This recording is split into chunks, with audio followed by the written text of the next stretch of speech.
Thank you, John. So, submodels, we're going to talk about how to build them, some of the new things that have been put into xLights to make life a little easier. Some of them works with certain ways of doing things, but not all. So, we'll kind of discuss a little bit of that. Main thing is how to build them and what you expect to get out of them. So, we'll get started into that. I'm going to jump over to my xLights screen and kind of show you a little bit here. I have a few different models here to take a look at, but the first thing that I want to do is I want to show how to even bring in a model. There is both the import and the download function. Some of the downloads are there with different vendors, but if you have something on your own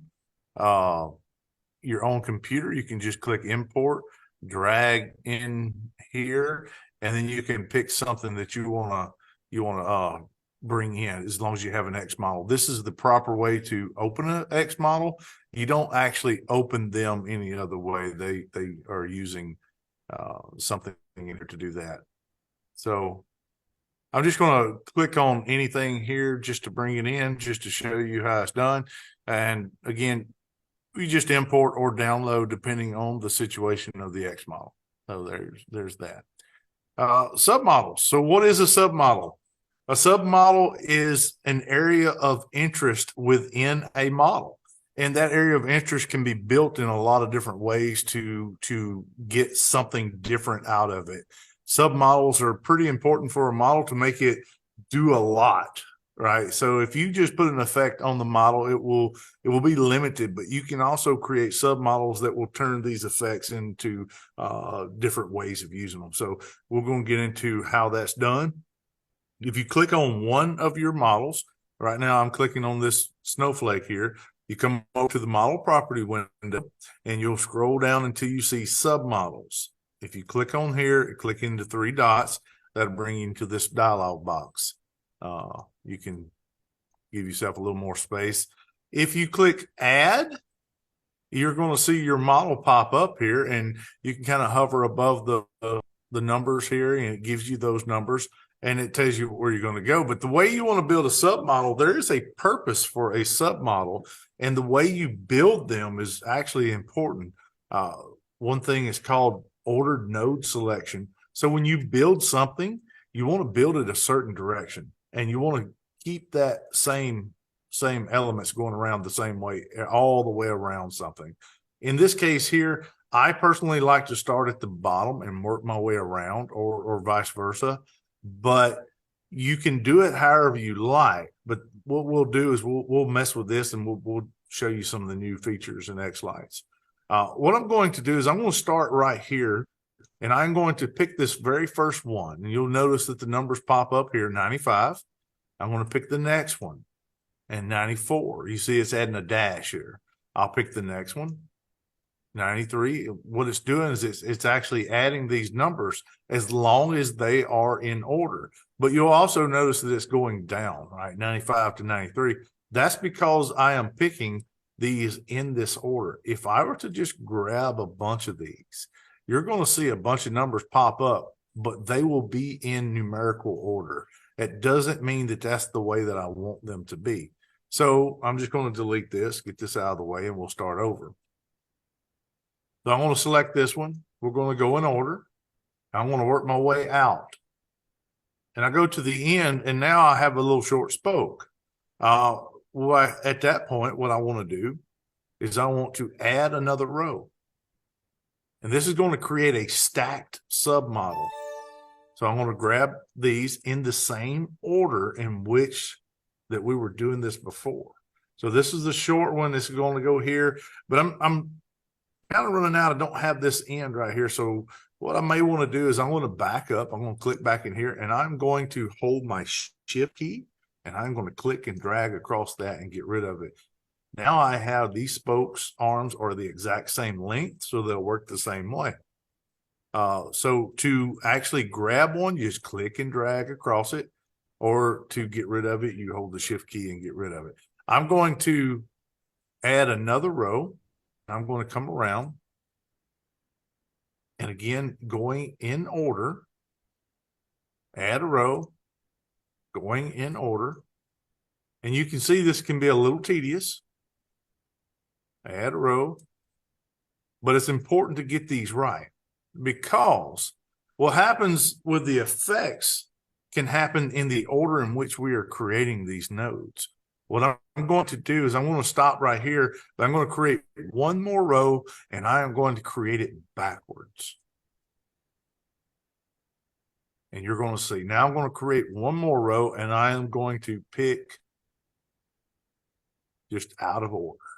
I'm going to pick another row, and I'm just going to select some weird random stuff. Now, I'm just going to hit OK and save. And it's probably just going to be named submodels. So what I'm going to do is I'm going to go into the sequencer here. I've got a sequence open, but I'm not too concerned about that at the moment. Since I have my 24-inch E-flake here somewhere, let me find it. There it is. To get to your submodels while you're in the sequencer, you have to double click, and you'll see that the list is here, just like this. This submodel is the one we were just playing with. I'm going to put a single line effect on here, single strand effect, and I'm going to click on it, reset, see if I can get that to work. See what colors we got going on. Let me just hit stop, rewind, and click. There we go. Got it going. So take a look at what's going on here. I'm lining up these effects in this order, right? It's trying to work its way from the inside out. Let's just follow this pattern. This pattern right here is going outwards, just like I chose it in the ordered node selection. But the other ones that I chose that were out of order, this one's going to come from the outside and work its way in. You'll see it's going inward. But all the rest of them are the same way. They're going from the inside out. And then the other ones that I chose just kind of oddball, you see that they're getting picked all randomly, it seems. But this is according to how we have it ordered. Now, if I go here and I change the transformation, let's say I rotate it 90 degrees, you'll see it's going to pick each one of those rows that I created in the order in which I created them. I'll go back and show that in just a second. But this is the transformation. So I want to kind of give you an idea of what that's doing. Go back to the layout, take a look at the submodel again. Let's look at this submodel in particular. This is the bottom row. This is the top row, but you'll notice that the bottom, and this is an order in which things are going. In normal circumstances, the single line, the single strand will go across a prop left to right. But on a submodel, it's going to go across left to right through these numbers. So the first place it's going to hit is this first number right here. There's 127, 123, 49, 115, and it's just going to run the gambit all the way out to the end. And when you do that, what I would expect it to do is follow these ordered nodes in which that I created them. Now, when you do a transformation, what that does is that turns it, and now the effect is going to go from the bottom, then here, here, here, and so forth, however many lines you have created. So what we would expect is this row, which is this one, to be lit up first, then this one, then this one, and this one, and so forth. Now, if you transform it the opposite 90 degrees, then we'll get this one being the first one, this one being the second one, third, fourth, so forth. And what that does is that allows you to create an effect in two different directions as long as you create it correctly. I'm going to delete this model right now, and then I'm going to show you the one that was created earlier. This one here, you'll notice I'm going to go to the bottom, and this is the very first one that it would hit if I turn the transformation. The next one is going to be this one. The next one will be this one, and so forth. The reason why that I have them in a clockwise pattern. I personally go from bottom and around in a clockwise pattern, unless the submodel determines that I need it some other way. That could be something like a spinner here, like I have the spiral counterclockwise, right? So obviously I don't want to go clockwise on a counterclockwise prop. So I have it going around the opposite direction. clockwise, of course, is going to go clockwise. Look back to the spinner. You'll notice that the bottom, and then as I go. So when you create things, you want to create a pattern that is normal through the entire stack, we'll call that. And again, a single strand effect is going to go across here, and it's going to hit these first. Unless I do the transformation, it's going to run out this line. Each one of these are the same length, so they'll run out the same amount of time. That's pretty easy. Now, one thing I'm going to show you right now, let's go ahead and add another. I'm going to show you some of the new things that was added. I'm going to create a single spoke, and I am going to do it in a ordered node. And I'm only going to do 4 here just because. If I right click right here, we'll have the option to symmetricize rotational. It asked me how many that I wanted to do. I know that I have 12 here. So I'm going to tell it 12. Hit OK. And what you'll see is it just created all those for me. So I only had to do 1. Instead of going around and doing all of these, I only had to do 1 and then add that. I'm going to delete this entire model. We're going to do this again, but I'm going to show you something else that it will do. I'm going to add, and I'm going to skip a row 1 right here. I'm just going to do this one and this one. And I'm going to do this one, this one, this one, and this one. We'll get all of these. I'm going to do the same thing. But this is not going to work properly, but I am going to just show you what I'm wanting to get out of here. I want to make that 6, hit OK. And now we have 6 of the patterns. We got some odd stuff going on here because I skipped one, but the whole point of this exercise here is I want to show you that we can create these rows to be the exact same length. And the way you do that is that I'm looking for that uniform row length right here. So if you have some odd stuff going on and you want to create the same length on them, then all you have to do is create a uniform row length. This one is not going to do that, but if I had something going on that did, here, let me try that again. See if I can get this to work correctly.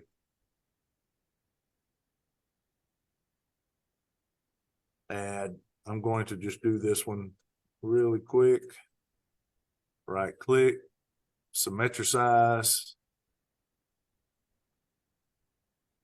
Hit OK. Now I have them. So what I'm going to do is I'm going to take out 19. Well, excuse me.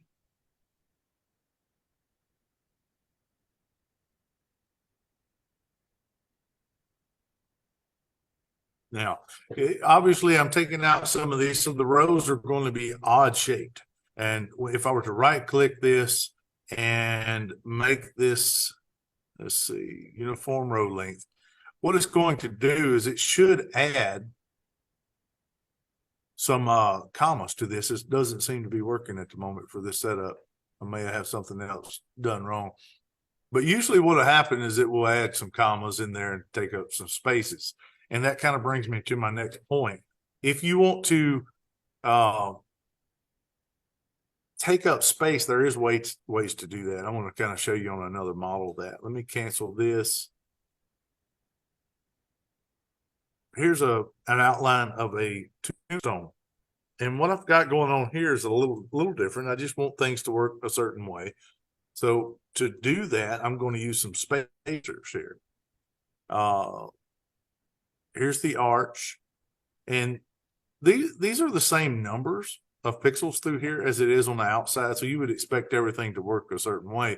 But when you get to the outline, there is a different number of pixels.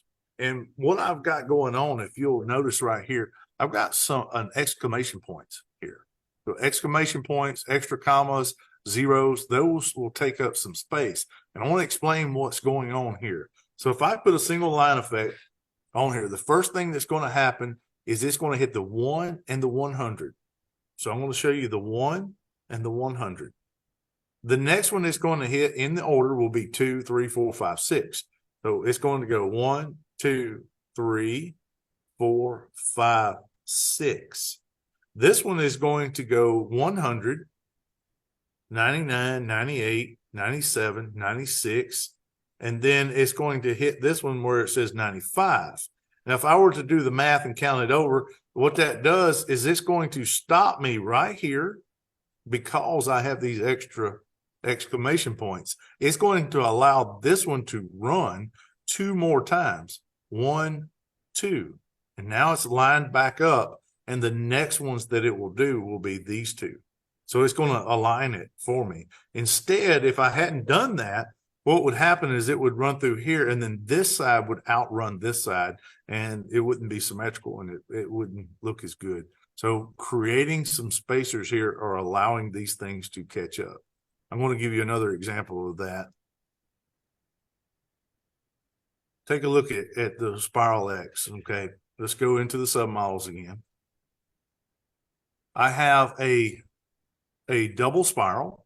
It's done on 2 rows, and it starts right here on 74 and 73, and it was the gambit all the way out to the top. And what I have is a full rotational spiral all the way up.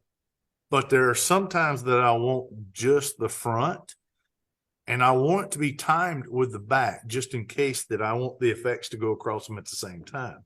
And the way you do that, you take a look at, I have double front spiral, just the front. So it doesn't include anything that should be on the back, but I have zeros here to take up those space holders. And I'm just going to count these out. 1, 2, 3, 4, 5, 6, 7, 8. So you'll see the very first set is 1, 2, 3, 4, 5, 6, 7, 8.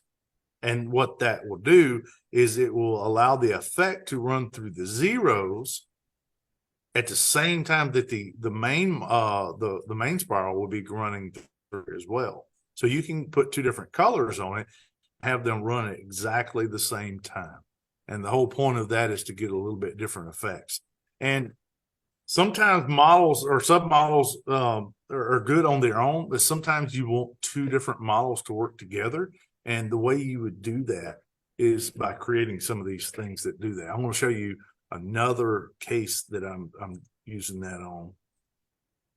And that is here on this new NSR model arch. What I have is this back wrap, and I also have the front wrap. And it just emulates something wrapping around this model. And the way I created it is the front wrap. You'll notice that it has these spaces here. That's towards the end, but remember, we're going to start at the bottom because that's the way our model is going to start running. This is this whole line right here. And then I go to the second row, third row, fourth row, fifth row, sixth row, and then space, space, space, space, space, space, and then I get to this one here. And what this is emulating is the time that it takes to go around the back side and reach this side again. Now I'm going to go back to the back wrap side, and you'll notice just the opposite. We have a space, space, space, space, space, space, and then we get to this one. And this times this model with the other model so that if I put an effect on both of them at the same time, then I will have something that appears like it's going around the front and then to the back side, around the front to the back side, and it will do this through the entire submodel. And I changed the color slightly so that it looks like it's something from behind. And that gives you an appearance more of a 3D effect. That's kind of what I was going for. Now, to make this work properly, you also have to consider the order here, right? This is your render order. When xLights looks at submodels, each submodel is its own model as far as it's concerned. It's going to render your main model and however many layers or rows that you have on it, and then it's going to move to the next submodel in there, which in this case is this back wrap. Then it will move to the spiral, right? So the spiral is built, you'll see some space holders here. That's to keep everything in time. But you'll see that it's just running around this way. That's the counterclockwise, the clockwise in the opposite direction. Then it goes to the spokes, and then the outline, and then the front wrap. Why I want the front wrap all the way down here. And as a matter of fact, these strand arches, they should be up above that. So the easiest thing to do, click and drag, and that swaps the spots for you. So now I have the front wrap in the very bottom. That goes into another thing. When you're creating submodels, you want to have your submodels built on the top to be the biggest ones and then down to the smallest ones. Because if you have a submodel that is covering up other submodels, you're really going to lose them. So you want to create your submodels in the order in which that if you have layers of different things going on, then you actually see them. So what I'm getting here is I put something on that back wrap and then have something on the front wrap, and then I can have something going in between them. And what that will do is it'll look like something is actually threading in between these, going back and forth. So that's the order here. So this is your render order. That is something to pay attention to. And I'm going to get into that a little bit more here in just a second with the Spiral X. I'm sorry, the Showstopper spinner. And I don't know if you've ever seen this, but this one has a lot of submodels. And a lot of these are use case scenarios for different people. And I'm going to liken it to a menu. If you don't want it, don't take it. Get rid of it, because it does take up a lot of room. The ones that you use and you will be using, keep them and simplify this as much as you want to. When I go up here, you see this says whole spinner. The reason Michael done these this way is he broke this apart and he's got them numbered so that they stay in order when you're mapping to them. You'll notice this is middle and then center. We've got some different parts here. And the reason why he broke it apart in this order, so we have pieces that go all the way to the outside.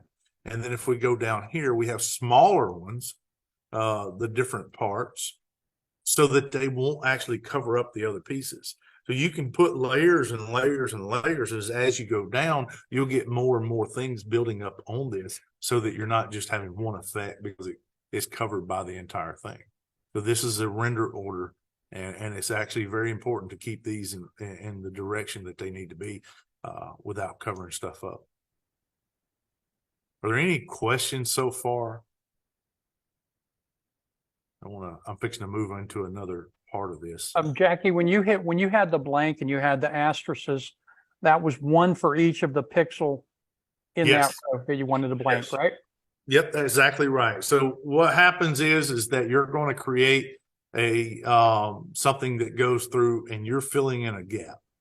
The way, if you'll notice, like in this one in particular, in this one right here, we have some different spacing on these. They wouldn't look quite right if you had them go out, at the same time, but it does do a certain effect. There are some effects to where having the alternating links is a good thing, but sometimes that's not what you want. So you would actually put in a spacer in between, just wherever it belongs. I'm going to go back and I'm going to show you a trick that can help, and then we're going to talk about a couple of other things. It's there.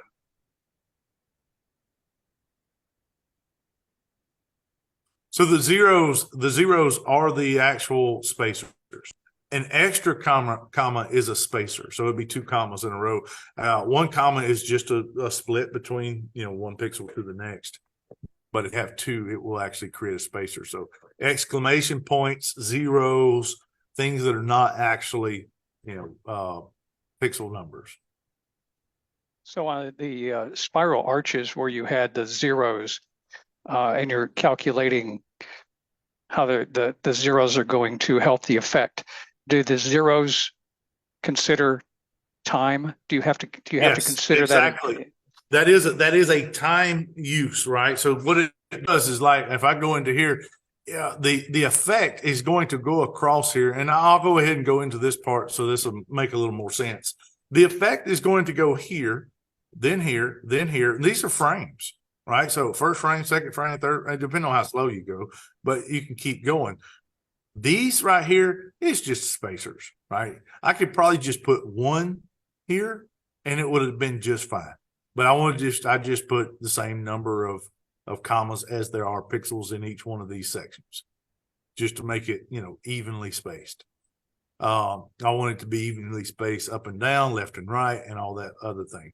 So what I want you to picture, this is the model, right? It's got a curved shape to it, and that's what you would expect as per preview, right? But the submodel does not have a shape. Not unless you do a per preview. It does not have a shape. Its shape is a square. It is a line graph, just like what you're seeing right here. If I were to create a graph and have, sections here and filled it in with each individual pixel, you would see it's creating a square. Now that shape of that square, it depends on how long it is, how many rows you have, and that sort of thing. And I'm going to show you where you can actually see that. I'm going to go back to the sequencer, go to View, Windows. Matter of fact, it's already up, but I'm going to show it to you. The Effect Assist. See, this Effect Assist, which is right here, is this. Look at the shape right here. So right now we're on submodel 1 for this one, but I'm going to go back to that. Let's see if I can find my NSR arches. They're going to be below this. Here we go. So I'm going to put just an on effect here for the front wrap. I'm going to just hit the O. And you'll see that it's just filling it in. That's all it's doing. It's not, but look at the shape of this buffer, this effect assist. If I were to go in and let you look at each one of those rows that we created in there, you'll notice that there's 1, 2, 3, 4, 5, 6. 1, 2, 3, 4, 5. I'm sorry, 5. I can't count. So I have 5 up, and how many rows do I have over? I'm not going to count it. I'm just going to go take a look. I have 60. That's how many it was over. So 5 up, 46, 47, 48, 49, 50.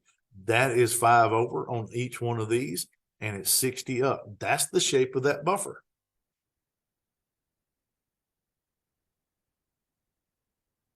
So this buffer right here is this direction like this. So I'm just going to put a single strand effect and let you watch it. It's going to go across in a weird pattern. Let me get that out because that's a little fast. So watch it as it goes. You see the timing that it takes for it to get around to the back side? Right? So it's taking up space and time by creating those in there. And that's the front wrap. I'm going to put another one on the back wrap. Let me just drag that over there. Control C. Put one here. Control V. And I'm just going to line these up. I'm going to change the color of this one here. And to give it a little better, I'm going to make that persistent. I'm also going to make this one persistent. And obviously my colors are kind of running in with the other, but you see what it's doing is tying together so that you can actually, can you guys see that color, or is that a bad color? No, it's a bad color. All right, so let's do this. Maybe that one will be better. And let's change this one to green. We're going to try to get some wild color just so you can see them. You see how the timing is working here. This is one use case scenario of doing that. There's lots of other reasons to do it. Let me go back over here. I'm going to show you this one here in particular. Submodels. So look at this skewed stripe. Notice my zeros and 0. Those are spacers as well, but I'm going to get down to the bottom. And then you have 0, 0, 0, 0. Why is that? That's because my bottom row here is missing pixels, the count here. I want to make this evenly in the middle. So if I'm creating a graph and I'm plugging in these pixels, well, I want them to line up according to the way they are actually here. If I didn't have these here, then an effect that was coming across from this side and going over here would hit this at the same time and it would run out too quick. I want it to be timed together, so that's what those are for. Go into my angled here. Look at what I have right here. I've got these spacers. Why do I even need these spacers? So I'm going to start right here, and you'll see that I have these number of pixels that go across. And I go to the next one, and I go to the next one. And then at this next point right here, I lose a pixel. So I want that pixel to be maintained, so I do it with that timing maintained. I do it with a spacer. And then there's the same number of pixels missing in this one.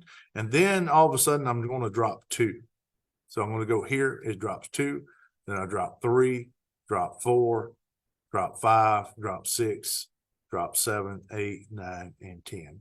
And this allows me to keep the same timing as an effect goes across, instead of it coming through and then kind of getting warped out of whack there without knowing that you may not even know what's going on or why. But that's some of the things that can happen. One thing that I want to show you is these effects right here. Take a look at them. These are icons, and they're very similar to the way the actual effects look. In some cases, that's not always true, but take a look at this single strand. This single strand goes from left to right. So if I click on here, you'll see the effect left to right. This is default. I can change that. I can also change the buffer here. I can rotate it, and it will change the direction. But for default purposes, it's left to right. Look at the fire effect. I'm just going to drop it in for now and let you look. The fire effect works from the bottom up, right? It works from that way when you look at it. I mean, that's how you would expect a fire to work, going from the bottom to the top. And the way it's going across these effects here is that the bottom row that it sees is actually doing it. Now, let me put this on a different one. We'll click in the middle of it, hit the up arrow until it gets onto the main model. Delete this out of the way. Click back on here. And you see that the effect is actually working from the bottom and working its way up. If I grow it some, you'll see that it takes up more of the arch. So the direction in which these effects work do some pretty good tricks for you in a submodel. So you don't always have to have them happen just like this. If I wanted to, I could put this on, let's say, my strand arches. And what that is, the strand arches is, this arch here, then this one, then this one. And you'll see that the most of the brightest part is on the bottom section of those arches, and it just works its way outwards. So it can do a lot of really cool things. I want to get to something different to kind of show you how that works. So this is the pumpkin, the EFL pumpkin. I'm going to go into the submodels and show you a couple things here. Here's an outline as what you would expect. Some things has changed since I created this. So there's better ways, but I'm just going to show you this anyway. I have a bottom row that's empty. I can just delete that if I wanted to. There's no need in having it. But I wanted to create an effect to where it looked like everything was going upwards, right? And that's what I'm doing here. I just created something that would have a little depth to it. The way I would recommend doing that now is just selecting all the ones that you want, coming up here, dropping this down and say keep XY. If all you want this to do is stay on and have depth to it, and you don't need a direction, then keep XY is a great way to go. So you could just create everything like you want it to, keep XY and you're done.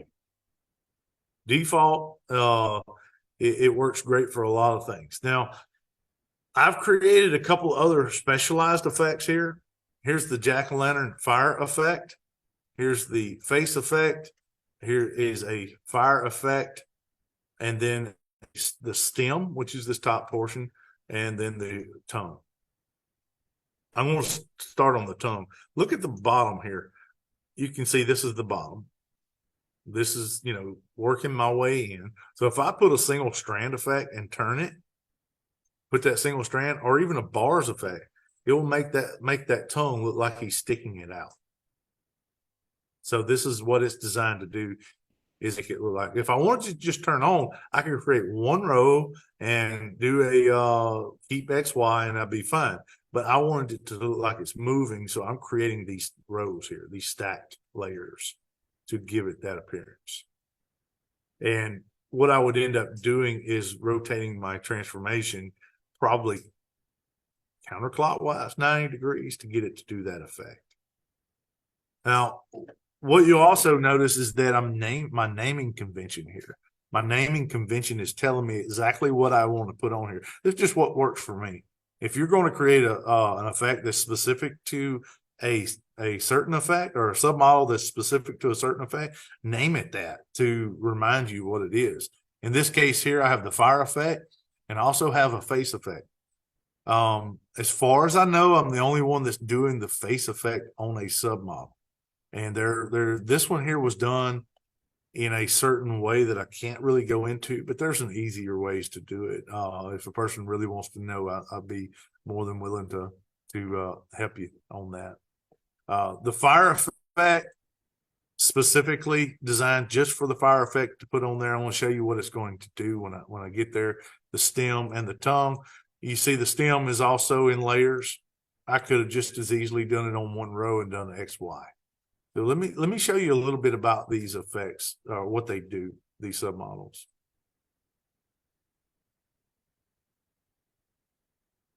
Let's see, where are you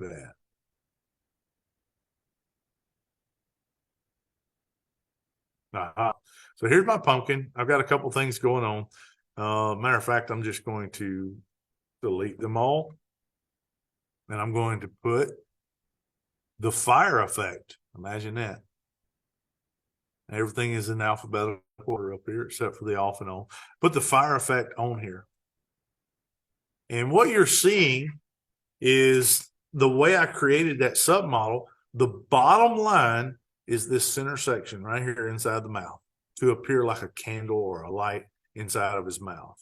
And if I increase the height, you'll see that it works its way from the center out. So here's the center. I'm going to work it a little bit bigger as I go, and I'm working my way outwards. And that is simply creating a stationary jack-o'-lantern. And that's what that's for. Just so it can just sit over there and look cool. But let's take this a little bit further. Let's make it talk while it's doing that. So here is the fire effect on the jack-o'-lantern fire effect, right? This is what it's doing. It's actually giving me a fire effect. I'm going to go back into the layout in just a minute and show you how this is created so that you can kind of get an idea. But to work with this is another case to where you're using two submodels to get one thing out of it. I'm going to put the face effect, guess where? On the face effect. And I have specialized faces created for these, and they're named, guess what? Jack-o'-lantern, right? So it matches these right here. I'm going to do the angry one. And you notice it cleared up all the extra pixels that were in there. Those extra pixels are not necessary to create, mouth movements. If I wanted to make an E or an L or an MVP or those sort of things. So this is what I'm doing with this. Now, to get this effect, what I'm creating, I want you to notice that, matter of fact, let me get this up here. We're a little bit high. Yeah, this will be fine. You'll notice that I have a brighter area right in the middle. The top of the eyes are brighter than a lot of the other areas. I'll drop it down until you can just barely see that.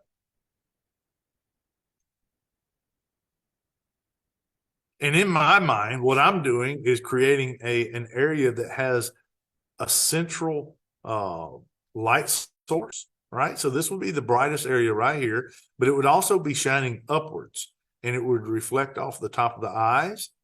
And it would probably, this is just for more character. All right. So the way I done that, let's go back in here, go to the submodels, and I'm going to go to the fire effect. Let's look at the bottom.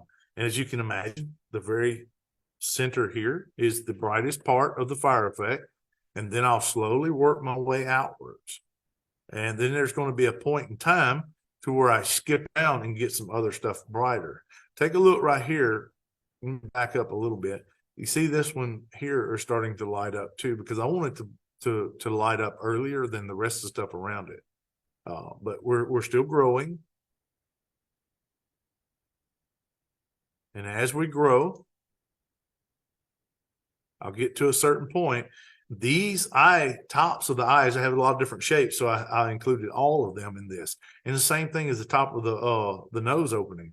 I wanted that to light up brighter than the other areas around it. So I'm creating a shading path by doing this. And I'll keep going, and you'll notice that we're still expanding. We're still growing outwards. And that's creating a directional pattern here.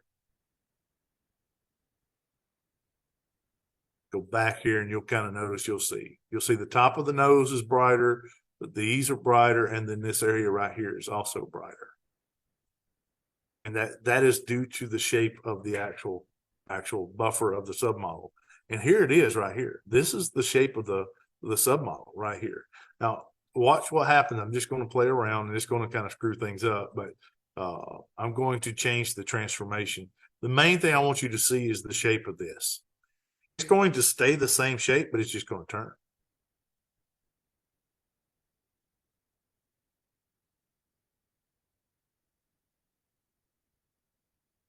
There we go. So take a look right here. You see how it turned, which I can't really get you into that to see it. There we go. It didn't change the shape, it just changed the direction. So if I was using a fire effect, then I would expect this section right here to be the most lit part and work its way up.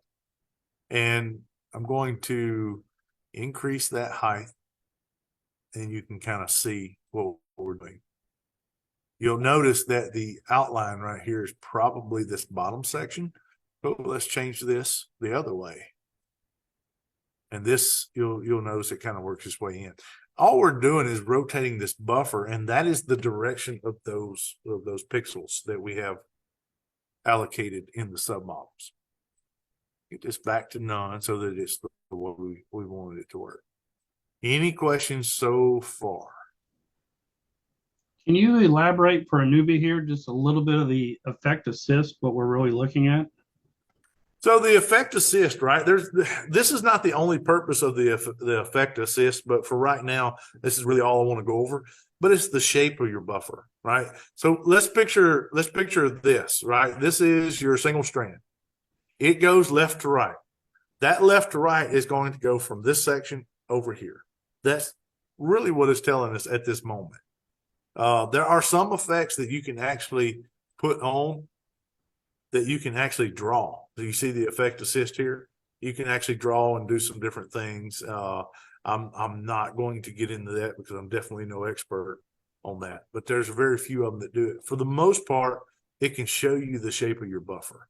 But watch what happens here if I change this to a per preview. It's not necessarily going to change the numbers, but what it's going to do per preview is it's going to make a grid pattern around this prop. And that is going to be the shape of this buffer. So here is per preview. Now look at the shape of this buffer. Now you're seeing that what it's doing is it's filling it in. Every one of these is probably going to be part of the submodel anyway. So it's taking in everything. But it's also taking in a lot of dark areas that are not part of the actual model. Now, if I go back to default, you'll see it's the shape of my submodel buffer that I created. If I go to single line, you probably would expect this to be what? One line. And it's going to be the length of the actual submodel. If I could, I could zoom in and you'd probably see the entire, every single pixel, but it's all in one line. That's what you would expect. And a single strand effect is going to go from here straight over there. And that's how it's going to react. If I turn the buffer, so let's do that. Watch what happens. I'm just going to give you this example. I'm going to put a single strand effect, which goes from left to right. Right? Change this to single line. Now watch what happens. Let me make sure persistent is off. Okay. It's just following the pattern that I have laid out row by row. All right. If I change the chase size down to, let's say 5, it'll give you a little bit different. Now, if I were to change the transformation 90 degrees, it's going to rotate this right here up and down, but the effect's still going to go left to right. That means it will hit every single pixel at the exact same time. So the effect is just kind of a mapping tool. Is that a Sort of? It sort of is, but for the most part, you don't need it. It's just there for a visual assistant here. There are cases where you can utilize it for actual, effect creation, but in this case here, it just tells you what you're doing. So knowing that does that is really the key, because when you're putting effects on these, that's going to tell you what you're doing. If I put a bar, right, put a bar on here, you're going to see that same buffer, right? I'm going to put a rotating a little bit, add some colors here because it is the bar effect. I'm going to put that. Now it's following this pattern. It's just, following the pattern that I created. If I were to move this up to the main model, you'll see it's just going straight across, and it's going, it's supposed to be up, but let's do it this way. None. There we go. It's going up because I have no transformation and I have the direction going up. If I were to put it single line, watch this buffer. It's going to go to the single line. And now we have this going across, and bars is going what? Up. So it's hitting it at the same time. Eventually, it's going to run through all these colors. Take black off of there. And we'll shorten it so it's a little faster. Put some more colors. And it's going to go across these just like that. Now, if I rotate that buffer,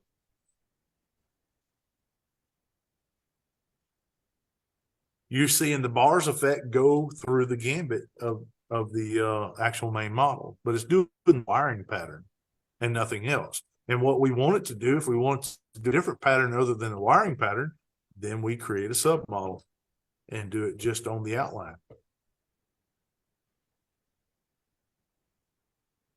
I hope that helps a little bit. Anyway, we are running a little bit further past time, but I want to show you a couple more things. Some of the new items that are here that might help you in your submodel creation. Matter of fact, just real quick, I'm going to show you this one. This is just for good fun. Look at the arch here. All right, this is your arch. Everybody likes to have a great arch. Notice what I've got right here. Can anybody guess why I would have all those spacers in between here? If I have a single strand going left to right, it hits 266. This is 266. It's going to run out according to this right here, all the way to 294, which is, where are you at? There it is, 294. So after 294, if the timing is right, what will happen is 288, 300, 293, and 295 will pick up. Well, here they are. So we get a single strand going across here, runs out, and then it starts to hit these and runs out the rest of the way. So you get a little bit of a spatter. And that's the great arch going on there. So with this this here, I'm going to create a new submodel for it real quick and show you one of the new features that you may or may not know of. I'm going to go to the double spiral. This is all of this right here. I'm going to copy it, and it's now called double spiral 1, and it lands at the bottom. I'm just going to hit right here. Now, I don't want this same model, and what I want to do is I want to actually get rid of these out of the back. If I just hold my shift key and drag across here, what you're going to see is we're only going to be able to work on one line at a time. And I'm just going to keep getting rid of some stuff here. And you'll notice that when I do this, now I'm pretending as if I'm getting rid of just the back portions of this here. Now, what you'll notice after a little bit of me doing this is that I'm actually shrinking this here, the length of it. And now the effects will not go across here at the same time as the other one. And I want these to be timed perfectly. So the best way to do that, let me just delete this and create that one again. We're going to copy it. The new feature, however, and again, it's still going to be on one line. If I hold the control and the shift, I can drag across these, and I'm going to do that and just keep doing it until you see what's going on right here. It's doing it for me. It's actually creating the spacers and keeping everything in time. That is control and shift. So if I have to remove stuff, but I still want the timing, that is what that's for. And you'll notice that it's filling it in at the proper spot. So when I created the spiral front, I had to go in and count these sections and put them in the right spot. But the new feature will allow you just to go through and delete those sections. And again, it's a 0, an extra comma, exclamation point, any of those will work. Any questions so far? Clear as mud. So there's a couple things that were also added as well. Let me get off of here. Right click, split. There was another option. It may have been taken out. It was not added. There was yeah, okay. So if I highlight a bunch of these all at once, I can right click and I can join these. And join as a single strand, that's new. It's just what you would think it would be. It just puts them all in order, ball 1, ball 2, 3, 4, 5, and it would have them in the order in which you do there. If I join them, what it's going to create is a stacked submodel, ball 1, 2, 3, all on their own row. And so I'm going to create that. I'm going to hit join, and you'll notice that what it done, it created another submodel down here. I'd rename it. And this is what you would expect. Probably, I think that's ball 12. No, that's ball 1. Okay.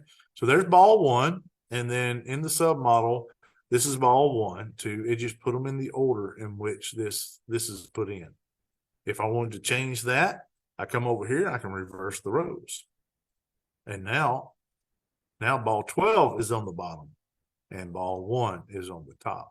These buttons right here can do a lot for you as far as changing things up, changing the pattern, changing the direction. If you want individual rows, individual stuff, come to this right here. This will do that for you. If you want to move the entire conglomeration, these right here will do that for you. Now, if I wanted to, I can split now. And I'm not going to do that. Yeah, I am. I'm just going to do it. So what it does is it takes the name, it keeps it in there, and then it puts each individual one. Notice that I now have ball 1. It keeps the orders, and 2, 3, which is the same as this right here. But I obviously don't need these. Matter of fact, I'll get rid of a lot of this right now. Delete. Jackie, can you speak to getting rid of the individual submodels once you create a join or stack Yes. submodel. Yes, well, that's a good point. I want to bring this up, and I want to go back. This is the last thing that I'll touch on since we Okay. are running into overtime. And it's a very good point because there's a little bit of I don't want to say contrition, but there is a little bit of talk of how you're supposed to do things, and there is purposes for creating groups, and there are purposes to have stacked submodels. When you can do a stacked submodels, I think it's a win. But there's not always that case that you can do that. So let's take a look at this one because this one does have so many different submodels in it. Let's take a look at what happens. So here's your cascading arches. Look at one. Yeah, so you got this pixel right here, 346. You can find that one. Let's see, it'll probably be in this one. Yeah, you can also find 346 in this one right here. What xLights is going to do is going to treat this as you'll especially see it in a check sequence as overlapping nodes or double nodes. But what's going to happen is xLights is going to give the first model that has this, it's going to give it the light. The second one, it's not going to do anything. It's going to skip it. It's not going to it's still going to be a spacer as far as time goes, but it's not going to get lit up. And what it creates is small gaps. And what I'm going to say is this: how big of a gap do you have to have before it matters? Okay, how big of a gap creates a problem? Is it 1 pixel in a submodel that goes out as it rotates? Is that an issue? For most people, it's not. And I guarantee you that most of the people out in your audience is not going to see it either. They're not going to care. But us being our own worst enemies here, we're going to criticize ourselves and say, I got a pixel out. This is how am I going to fix it? Well, the way that you do that, okay, cascading arches, I'm going to drop down here and see, you'll see that they're broke out individually. Now you can create a group and put each one of these in the group, and some of your render styles will actually create that for you and not lose that pixel out. So here's what you trade off. You're going to have a whole big old list of groups that are just going to be specifically for these submodels. So you're going to have a whole bunch of stuff in your layout, in your sequence that's going to be there. The other option is to leave them stacked and just deal with what you're having missing, which is generally not going to be that bad for most cases. But you're going to have a whole bunch of these in here. The reason why that Michael created all of these was not so that you have them. It's so that you have an option. So do you want groups or do you want stacked submodels that may have skips? When do you need it? Let's take a look at a couple of submodels here that you may not need it. So here's spinner, right out. None of these alter, that they go over each other. So each one of these are individually. They will not touch each other. There's no duplicate nodes. There's nothing there. You don't need to put this into a group. You're creating another group for yourself. But the question remains, do you prefer a lot of groups or do you prefer a lot of submodels? Which is best for you? When you get ready, you can just come in and say, okay, I want groups. Well, then put these in a group, right? Look at the spider. You see all these center ones right here? And I go to the next one. Look at all them. If every one of those were skips, then that would look terrible. This is where a group comes in handy, right? You're going to have all this into a group and you can have it jump from one to the other. Or you can sequence each individual one alternatingly to where it would just keep going around in a pattern. But most people don't want to do that. Cascading arches, right? You put that in a group, you're going to save a few pixels through there. Circles, same way, right? There are going to be some duplicate nodes in these. So which one do you want? Do you want these or do you want these? Which one is your cup of tea? That's going to be the biggest answer. A lot of your sequencers today is using groups, but those group effects can go straight over to a stacked submodel. You may have to change the render style. So it's just up to you. It's up to your sequencers. It's up to how you want to map. Jackie, Yeah. You'd mentioned earlier that you could alter these submodels. So if they alter their submodels and they purchase a sequence, will them altering the submodels impact what the imported sequence does? Yes, absolutely. Depending on how you alter it, right? If you alter the direction in which this stuff has, then you're going to get a different operation. Like if you change these, let's say that I reverse rows. This is just a simple example. If somebody comes in and gives me a row to where I'm going clockwise, right? So I like to build my stuff to where it goes clockwise, but look at this one. It's going counterclockwise, right? And I go in, I say, oh, I don't like that. I want to change, I want to reverse the rows. Now, when I go in here, I look at it, I'm going clockwise. Okay. How is that going to affect it? Well, whenever the sequencers, their effect comes in, it's just going to run backwards. Now that's an easy example, but let's say that you reverse these rows, reverse the rows, and you change the direction from 13 over here to over here. So we'll do that. Now 13 is over here and 5 is over here. What that does is that's now going to not only reverse the direction, but it's also going to reverse the order in which things run through these. How bad is that? Probably not too bad. Okay. But you just need to know that it will affect it. If you change any numbers, you revert, do anything, sometimes it's necessary to fix stuff. I mean, one of my models that I was working on earlier in here, somebody noticed that the number was off. So we fixed that. It happens. You know, you're going to come across some broken stuff, and you may want to be able to fix it yourself and pass it on to the person who created it so that they can update their stuff. There is a couple other things that I'd like to go over, but is there any other questions before we get too far? All right. So submodels are ultimately a way to create something that you can model to. And one of the reasons why you want to do that, this is absolutely the last thing that I'm going to talk about. Let's take a look at this model again. I'm just going to show you a few of the things that get utilized a lot. Cascading arches, right? These get used. Some of these other things. Look, there's circles in here, petals, big Ys, all rings. We can look. Let's just look at the spinners, for instance, right here. This is all spinners, and the way that he has this done, each one, there are no spacers here. And we talked about doing it. He said, you know, I like the alternating. He said, I like one going fast, one going slow. He said, it gives it more character. So he opted not to do it. So there is purpose for not fixing these things if the character's there. But what I want to talk about is that we have any prop that is used in some of these other sequencers, they use certain effects across certain submodels a lot. And look at this model here.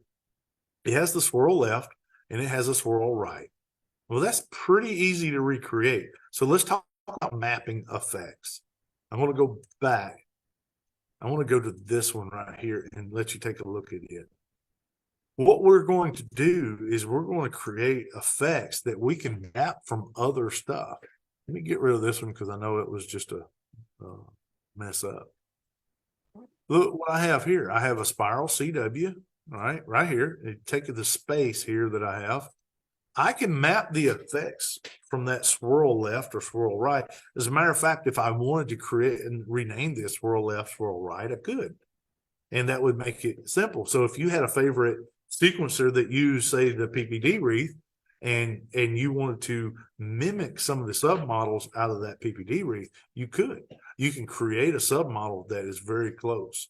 I've got fireworks long, fireworks short, and the way they work, they're set up very similar to the fireworks in the Showstopper spinner. So I can map effects from those models over into this, and not in the great detail that you get out of the other one, but I can still do it. And I can get a lot more bang for my buck just because I have the submodels built to mimic those. And that works for any model, anything. Matter of fact, take a look at this.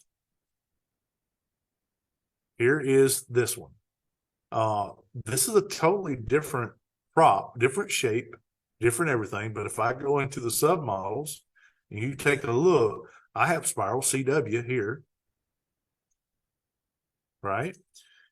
You can imagine I can put those effects on this as well. Spiral CW, same way, right? I can do a lot of this. Spokes, these spokes are just like a spinner, right? Now, one thing that I could do with this, but I'm not going to. But what I could do with this is I can create a center pattern here, like I wanted it to spin all the way around and have that space. Let's say that I wanted to start my effect right in the center, just like you would a snowflake or a spinner or whatever else you might want to. And I could count how many rows would it take for me to get to the center of the lollipop here, the Tootsie Roll Pop. But what I would do is I would create rows down at the bottom. So let's just do that. 1, 2, 3, 4, 5, 6, 7, 8, 9, 10, 11, 12, 13, 14, 15, 16, 17, 18, 19, 20, 21, 22, 23, 24, 25. Now, what I have 25 blank rows here. I want to at least put some sort of a character in here for the space. I don't want one. So there we go. You can see that this would be time consuming, but it's worth it in the end if it's the effect that you want. Oh, I don't like it. You can pick that way, but I don't particularly like to do that. So let's just pretend that I do that. Now I want it on the other end to put the same amount on the other end so that the effect will go all the way around in a circle and stay in time with snowflakes and everything else. Well, the way that I would want to do that now is I'd come down here, reverse the rows, and now if I add rows, it adds them to the bottom. And now I've got these spacers on both sides of my submodels. And that would give me a full circle that I need if I wanted to do that. I'm going to cancel this so that does not create a problem. All right, so the purpose, I'm just going to kind of recap. The purposes of building submodels is so that you can have something else to sequence to map to, or to put effects on. It's also so that you can mimic other items and get some of the same things going. So if I wanted a spinner here, spinner here, spinner here, I can do spinner on all of these things. If I wanted an outline on everything, then I create an outline on everything so that I can have effects run across my entire layout that mimic each other and carry some sort of symmetry across the entire display. There's so many reasons to create submodels and try to create submodels that mimic other models so that you can use sequences from other vendors. There's lots of reasons to do that. If you have a sequencer who uses groups, then create groups. That's something that you want to do. You want to stick with that type of thing. Do you want to get rid of the single stuff? It depends. If you're going to use a sequencer as well that uses the single rows, you keep them all. It does, the easiest thing to do is just to close them out. You come over here, double click, and that closes it out. You don't have to worry about seeing it. 24-inch E-plate will close that out. So we've got a bunch of different things here, but the problem in the nutshell is when you open up like the Showstopper spinner and you have all of those submodels here, they take up a lot of room and they can get a little annoying having that many. So if you have some effects in here that you'll never use, delete them, get rid of them. You can always map effects to something else if somebody uses it. They're here as a menu. You don't have to take them. Just get rid of them, clean it up, and utilize it the way you want to. That's about it. I mean, there's a lot that we could still go on, but I think we've spent quite enough time talking about it and probably rotted everybody's brain and even put John to sleep. So, Jackie, yes, sir. those submodels, is there a way to keep them there, but just basically turn them off so you No. don't see them? Like No, when you're that is something that Michael was talking to someone about. I don't know if they've gotten anywhere. It would be nice to be able to hide them. Like display elements where you just, you hide certain things. When you go into a display elements, you can actually, Right. turn off. That's That would exactly what I'm talking about. Yeah. Yeah, that would be a nice feature if you could open up the submodels and just click off on those. That would be great. But as of right now, that's not available. Well, maybe that's since Michael's talking to designers, maybe he can somewhere in the future that can be possible. It is very possible. If you're a hoarder, like a lot of people are, you don't want to get rid of things. Right, right. You want to keep a hold of it. But if you want a cleaner sequence, then you probably do want to get rid of some stuff. There is different ways to clean things up, but I would just say if you know you're not going to use it, if you hadn't used it in a year, get rid of it, type thing. But yeah, that would be nice. It really would. Know that on a lot of these high density props that when you do check sequence, you'll get a lot of overlap warnings, but they really don't affect anything. Yeah, so I'll go ahead and do that too. You're going to see all kinds of mess here because this is a toilet. Because when I first did it, I had a discussion with Jackie. Yeah, and a lot of people, this drives them nuts, right? So they're going to see this right here and say, "Oh, this is mess." My groups have this, overlapping nodes. What that means is this is the first one it gets to. It's getting the light, and the rest of them just going to, you ain't getting nothing. No, you're just going to have some skips, and that's just part of it. But how much of it is necessary for you to create a group? That's for you to determine. Some skips don't bother me a bit. A lot of skips, then yeah, at that point, I'm going to look at putting them in groups and changing the render styles. Yeah, Alex.